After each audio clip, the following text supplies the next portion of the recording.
en mataka vinaka ni kua kabanu ni vinaka levo na buguni kena ngaravi tongoni tavi en singa vinaka ni indai talaraki ni wawale na kena iolotanga.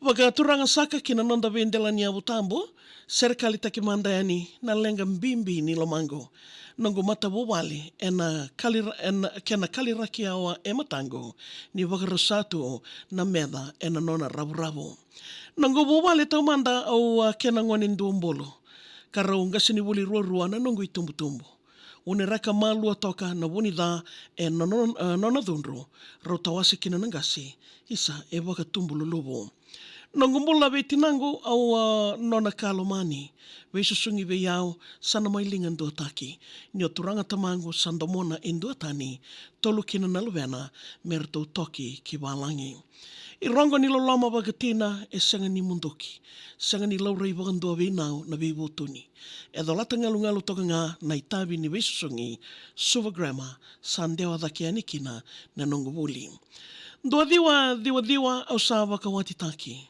nongo mbula ba ngone lewa isama yalani tangane ondo monango ka sanongo ka andingi taki mai kuri ni linga ni wawale ena dolati ni tabi sanga ni ngwele daba bagandua na marama tinango na mbula ni vei kawai taki dhori menona salo loloma nandina kena wasota ngori kena idavo kasenga ni ndau rekivita endua veira na wakango isa tinango sa yado na ngauna Mosambiti keito wakae siabo na kambo se dangina yawa ni kumbao mo mbau reidi rau na luvengo ni rau sa daurabo ngai sewa ni osaliu yani vitamanda ena korbo nongo bubale sa tikibu me liwawa na dangi veisao sa ngule dava na otingo nandau kalawadi ngana kau isa o rau na luvengo rua au tangi ni una numi rau ngori sa zek ratu levo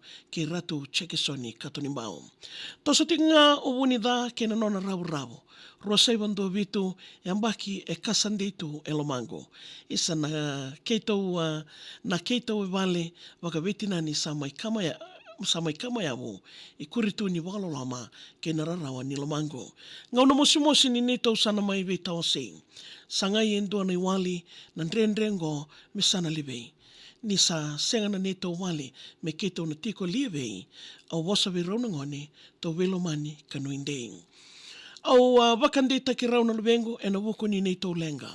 Rausa dingoma me rausa nandui tutu veira na weka.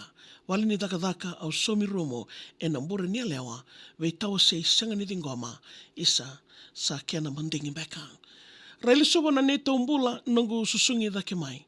Ngumatua na wuni dha ve kitau nona vei warusai. Adona vei talatala na mate mbau na vale wakamai au loma ni aundina ni senga na weka mbau kawai. Nai nui kede wurongo vei au sama yoti. Rau waki au na luvengo me umwade wakada ena vei mbongi. Drenre au lako dhuruma se tikivu ni se kala laiboli senga ni unangude se me usoro me adhawana yoti. Nongo itatau veke monrau na luvengo lomani. Nrobo soti tiko ena lenga kede mai sotavi. Tangi na elongo ni nroboa ena venga ravi nongo lomani ke monrau kilana tamanta mailangi. Ni wasoti au rabewe kani ena itala nongori. Nandambula o kerea mendau vevu ke woli. Nroboa na kaworo merandau toko ni laloma levo kina kadhauni ngau serikali sama yoti. Ya bekemni na ndobo de tiko mai en singa vina kenindai mai de tingo mi rau tiko na serikali namaki kene wasio ya tingo mi rau tiko na mataka vina kanikoa. Wala na namu serikali. Email taka mai viao maria@vtfm.com.fj. Kena na makiti ko moni tikina wakarombo kana vei mamani diwa na kena mai ando mai rongo ditu kina na salni ka kambura kena VTFM. Roni nang gai rongo tal tikani and Facebook